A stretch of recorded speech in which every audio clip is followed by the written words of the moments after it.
এবার নজর রাখছি বাংলার দিকে, কারণ বাংলার রাজনীতিতে কি নতুন করে সমীকরণ আসতে চলেছে, এই প্রশ্ন তুলছে রাজনৈতিক মহল। বলে রাখি যে বাংলায় যখন নির্বাচন শেষ হয়েছে, যখন তৃণমূল সরকারকে পরাজিত ঘোষণা করা হয়েছে, তখন কিন্তু বাংলার প্রাক্তন শাসক দল তৃণমূল কিন্তু সে অর্থে এই পরাজয় মানতে নারাজ ছিল। সেখানে তৃণমূলের সুপ্রিমো মমতা বন্দ্যোপাধ্যায় থেকে শুরু করে তৃণমূলের যারা শীর্ষ নেতৃত্বরা রয়েছে, তারা কিন্তু অভিযোগ জানিয়েছিল যে তারা পরাজিত হননি, বরং তাদেরকে ইচ্ছে করে পরাজিত ঘোষণা করা হয়েছে। এবং তার পরিপ্রেক্ষিতে সেখানে প্রশাসন থেকে শুরু করে নির্বাচন কমিশনের বিরুদ্ধে কিন্তু ক্ষোভ উগরে দিয়েছিল তৃণমূল কংগ্রেস। এবং তারপরই এই পরাজয়ের পর কার্যত তৃণমূল সুপ্রিমো মমতা বন্দ্যোপাধ্যায় তিনি বিধায়কদেরকে নিয়ে বৈঠক ডেকেছেন। সেই বৈঠকেই বিদ্রোহী বিধায়করা কিন্তু প্রশ্ন তুলেছেন, ক্ষোভ উগরে দিয়েছেন, সই জাল করা সহ একাধিক বিষয় তারা সামনে এনেছিলেন। এবং শেষ পর্যায়ে যখন তিনটি বৈঠক ডেকেছেন মমতা বন্দ্যোপাধ্যায়, এবং শেষ পর্যায়ের বৈঠকে মাত্র ৮০ জনের মধ্যে ২১ জন বিধায়ককে সর্বশেষ বৈঠকে উপস্থিত থাকতে দেখা গেছে। এবং তার পরিপ্রেক্ষিতে গতকাল লক্ষ্য করা গেছে যে এই যে বিধায়করা বিস্ফোরক মন্তব্য সামনে এনেছেন, তারপর তৃণমূলের দুই বিধায়ককে সাসপেন্ড করা হয়েছে দল বিরোধী কার্যকলাপের জন্য।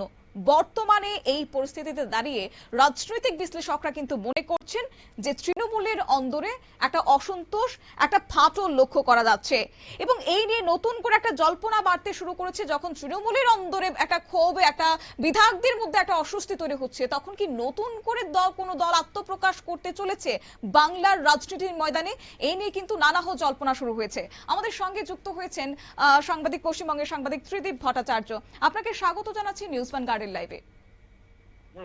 বলুন ত্রিদীপ বাবু, এই যে একদিকে তৃণমূলের অন্দরে বাড়তে থাকা অসন্তোষ, একের পর এক নেতার প্রকাশ্য ক্ষোভ এবং সংগঠনের বিরুদ্ধে টানাপোড়েন নিয়ে নতুন করে জোরদার একটা রাজনৈতিক জল্পনা শুরু হয়েছে, কি মনে হচ্ছে বাংলায় কি নতুন করে বিরোধী কোনো দল আসতে চলেছে? এই যে প্রশ্নটা করলেন, এই প্রশ্নের উত্তরটা আমি একদম শেষে দিচ্ছি। কতগুলো জিনিস আপনি একটুখানি পরপর অঙ্কগুলো একটু বুঝে নিন। যখন বিজয়ী ৮০ জন বিধায়ককে নিয়ে রাজ্যের প্রাক্তন মুখ্যমন্ত্রী দলের সুপ্রিমো মমতা বন্দ্যোপাধ্যায়ের ডাকে বিধায়কদের বৈঠক হচ্ছে দলনেতা নির্বাচন করবার জন্য, সেই বৈঠকে ৮০ জনের বদলে উপস্থিত ছিলেন ৩০ জন। সেখানে একটাই রেজলিউশন হয়েছিল। সেই রেজলিউশন কি? অভিষেক বন্দ্যোপাধ্যায়কে ধন্যবাদ জানানো। এছাড়া কোনো রেজলিউশন হয়নি।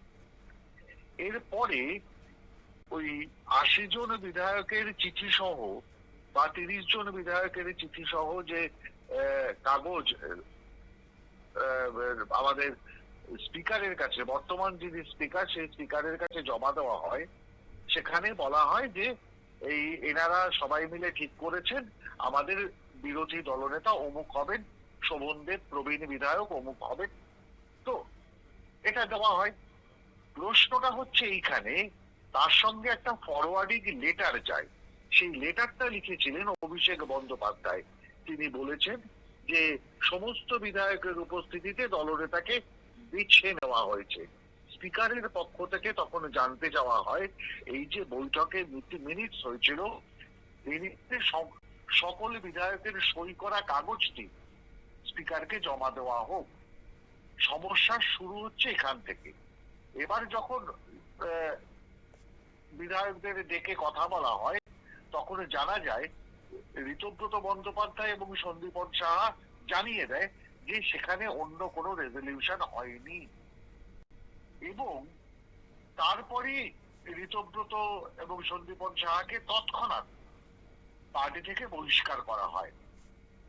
মজা হচ্ছে এই যে ঋতব্রতকে এবং সন্দীপনকে, পার্টির দুই জয়ী বিধায়ককে পার্টি থেকে বহিষ্কার করা হলো, এখনো ওই ফলতার যে জাহাঙ্গীর ভয়ের চোটে নির্বাচনের দুদিন আগে নির্বাচন থেকে সরে দাঁড়িয়েছেন, তাকে কিন্তু বহিষ্কার করা হয়নি আজ পর্যন্ত, আজকের ডেট পর্যন্ত। তাহলে সমস্যাটা কি? উচিত কথা বললে দল থেকে বহিষ্কার করা হচ্ছে এবং অনুচিত কাজ করলে দলের মধ্যে থেকে যাচ্ছে।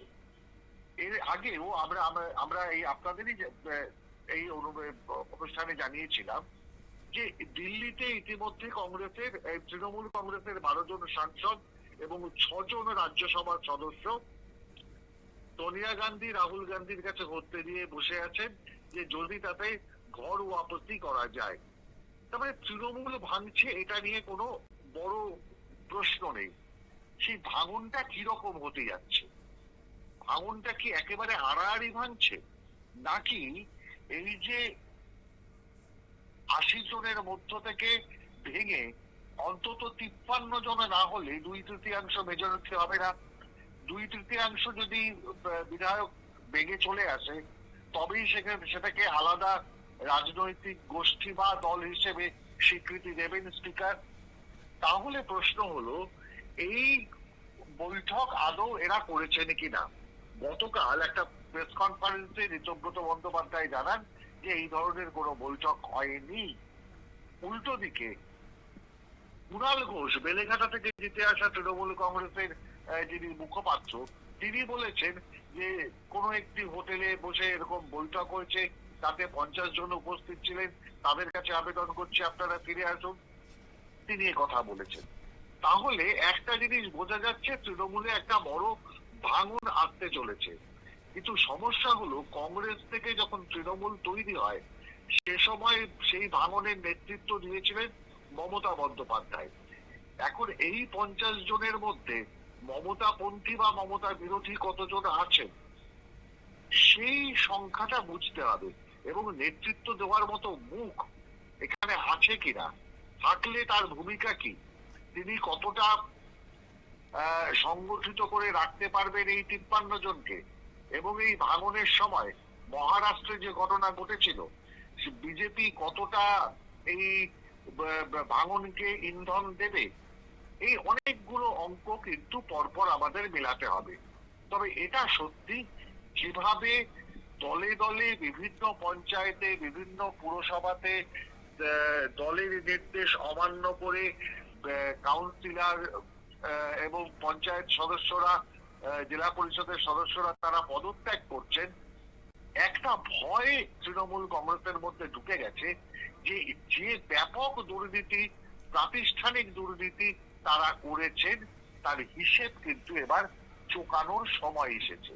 কারণ বিজেপিকে খুব বেশি কিছু করতে হচ্ছে না, এলাকার মানুষই বাড়ি ঘেরাও করছে, তার কাছ থেকে ওই যে যারা তোলাবাজি করছে তাদের কাছ থেকে তোলাবাজির টাকা ফেরত চাইছেন। সরকারি যে ত্রাণের সামগ্রী, যে সামগ্রীগুলো ঘরে তারা গোডাউনে জমা করে রেখে পরে বাজারে বিক্রি করে দিতেন, সেইগুলো লুট করে নিয়ে যাচ্ছেন। এই ঘটনা ঘটছে পশ্চিমবঙ্গে। সুতরাং এই ভাঙনটা কতটা হবে এবং কি পর্যায়ে হবে, ওপর থেকে নিচ পর্যন্ত সরাসরি ভাঙন হবে কিনা, এইটা কিন্তু দেখবার বিষয়। নির্বাচনের পরবর্তীতে তৃণমূলের বিধায়ক ঋতব্রত বন্দ্যোপাধ্যায়কে দেখা গেছিল যে বাংলার বর্তমান মুখ্যমন্ত্রী শুভেন্দু অধিকারীর সঙ্গে সাক্ষাৎ করতে, যদিও তা তখন বলা হয়েছে সৌজন্যমূলক সাক্ষাৎ। তবে কি মনে হচ্ছে এই যে তৃণমূলের মধ্যে একটা ফাটলের ইঙ্গিত, সেটা কি বিজেপির হাত থাকতে পারে, নাকি বামেদের আটকানোর জন্য নতুন কোনো দল আত্মপ্রকাশের একটা সম্ভাবনা? এইটা একটা গুরুত্বপূর্ণ প্রশ্ন। সংসদীয় গণতন্ত্রে বিরোধী নেতা মুখ্যমন্ত্রীর সঙ্গে দেখা করছেন, এটা কিন্তু খুব বড় গল্প নয়। বড় গল্প তখনই হয় যখন পরবর্তীতে দেখা যায় এই ঋতব্রত এবং সন্দীপন সাহাকে তৃণমূল কংগ্রেস বহিষ্কার করে এবং এদের সঙ্গে যে 50 জন বা 53 জন বিধায়ক তারা যোগাযোগ রেখে চলছেন বলে বাজারে খবর। তো তখন কিন্তু বিষয়টাকে একটু রাজনৈতিক দৃষ্টিভঙ্গি থেকে দেখতেই হয়। তৃণমূল রাজনৈতিক দলটা একেবারে পারিবারিক একটি দল, সে দলটি সময়ের নিয়মেই খতম হয়ে যাবে, ভোটের কালি আঙুল থেকে শুকোনোর আগেই খতম হয়ে যাবে। কিন্তু আরএসএস একটা গুরুত্বপূর্ণ কথা বলেছে যে কোনোভাবেই তৃণমূলের পার্টি অফিস দখল করা যাবে না, ক্লাবগুলো দখল করা যাবে না, নেতাদের প্রকাশ্যে হেনস্থা করা যাবে না। এটা কিন্তু আরএসএস এর পক্ষ থেকে একটা নির্দেশ বিজেপিকে দেওয়া হয়েছে। ফলত সেই আতঙ্কটা কিছুটা হলেও কমলে, পাবলিক তো ছেড়ে কথা বলার লোক নয়, কেউ কেউ ইতিমধ্যে যাত্রী বদলাচ্ছেন ইত্যাদি প্রভৃতি হচ্ছে, কিন্তু তারপরেও যে গল্পটা দাঁড়িয়ে যাচ্ছে তাহলে কি এটা চতুর্থ বিকল্প হিসেবে সামনে তুলে আনা হচ্ছে যে তৃণমূল শেষ হওয়ার পর তৃণমূলের মতোই আরো একটি রাজনৈতিক শক্তিকে এক জায়গায় রাখা, যেখানে বাম এবং কংগ্রেস যারা এরা যে বিজেপির মূল প্রতিদ্বন্দ্বী হতে পারে তাদেরকে ঠেকিয়ে রাখা। এইটা কিন্তু একটা সুদূর প্রসারী ভাবনা থাকতেও পারে। কারণ একটা জিনিস মনে রাখবেন, আরএসএস এমন এতটাই সংগঠিত একটা রাজনৈতিক একটা সামাজিক সংগঠন, সেই সামাজিক সংগঠন কিন্তু সময়ের থেকে অনেক এগিয়ে ভাবে এবং এগিয়ে। তবে বাংলায় যদি নতুন মুখ, বাংলায় যদি নতুন দল আসে, তাহলে কারা হতে পারেন আগামী দিনের বিরোধী মুখ? এটা এক্ষুনি বলা কষ্টকর, মানে এক্ষুনি বলা কষ্টকর, কিন্তু অবশ্যই ঋতব্রত এবং সন্দীপন সাহাবের অনুগামী যারা থাকবেন, তারা হতে পারে। এমনকি পাবলিক অ্যাকাউন্টস কমিটির চেয়ারম্যান ঋতব্রতকে করে দেওয়া হতে পারে। ঠিক যে টেকনিকে মমতা বন্দ্যোপাধ্যায়ের 15 বছরে কখনোই কোনো বিরোধী নেতা কে পাবলিক অ্যাকাউন্টস কমিটির চেয়ারম্যান করতে দেওয়া হয়নি, এরকমও হতে পারে। যদি 53 জনকে ভাঙিয়ে আনতে পারে তাহলে তো একটা আলাদা ব্লক তৈরি হয়ে গেল, তারাই আসল তৃণমূল হিসেবে ট্রিটেড হবে। এই সংখ্যালঘু তৃণমূল বাদ চলে যাবে, তারা একটা ব্লক হিসেবে থেকে যাবে, বিরোধী ব্লক হিসেবে থাকবে। যদি সেটা করা না যায় তাহলে তৃণমূলের মধ্যে থাকা এই অংশ থেকেই পাবলিক অ্যাকাউন্টস কমিটির চেয়ারম্যান করা হবে। তত্ত্বগতভাবে কোনো ভুল নেই, কারণ সে তৃণমূল থেকে বহিষ্কার হলো, তৃণমূলের প্রতীকে জিতে আসা বিধায়ক, বিধানসভায় সেই হিসেবেই তার নাম লেখা আছে।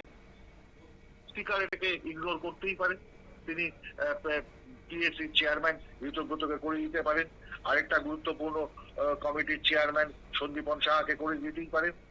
তারা তো এই বিরোধে গিয়ে রাখতে চাইবেই রাজনৈতিক কারণে। ধন্যবাদ আপনাকে। আপনারা শুনলেন, অর্থাৎ গতকাল কিন্তু তৃণমূলের দুই বিধায়ক ঋতব্রত বন্দ্যোপাধ্যায় এবং সন্দীপন সাহা দুজনকে সাসপেন্ড করা হয়েছে এবং তার পাশাপাশি পশ্চিমবঙ্গের রাজনৈতিক মহলে এখন সবচেয়ে আলোচিত বিষয় হচ্ছে যে তৃণমূল কংগ্রেসের অন্দরে কি অসন্তোষ তৈরি হচ্ছে কিনা।